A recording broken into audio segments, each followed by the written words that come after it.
Seems to me one of the things you have done, you've had to do, is confront, to a certain extent, confront your own religion and your own background. Sure. For example, when you decided, you've had a lot of successful films and TV scripts in your life, but you've also taken time out to be a political activist.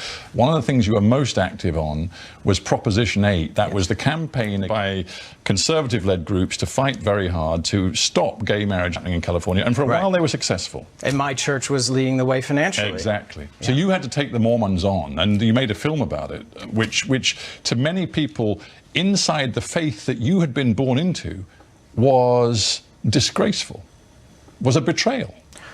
I would imagine it was also a revelation to some of them, an eye-opening to many of them. And Reed Cowan, the director of that documentary, called me up and said, would you take part in this? Would you help create this documentary that holds the church accountable for the money they're pouring into the anti-marriage cause?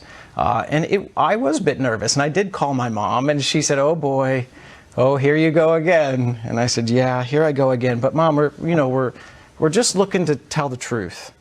And I don't know what kind of trouble we can get in if we're just telling the truth. And this was just following the money. That's all we did.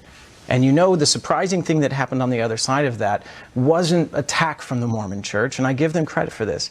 They gave me a phone call and said, would you come down, Brother Black, and speak with us in Salt Lake City? We'd like to meet with you. And learning from the lessons of having come out to my mom and the importance of keeping those channels of communication open, I said yes.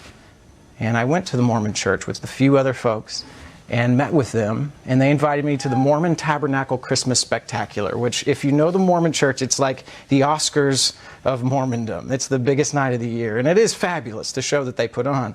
And a group of us took not just ourselves, but some gay and lesbian families and their kids.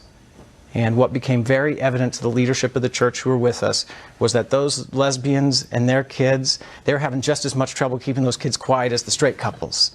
The challenges weren't so different.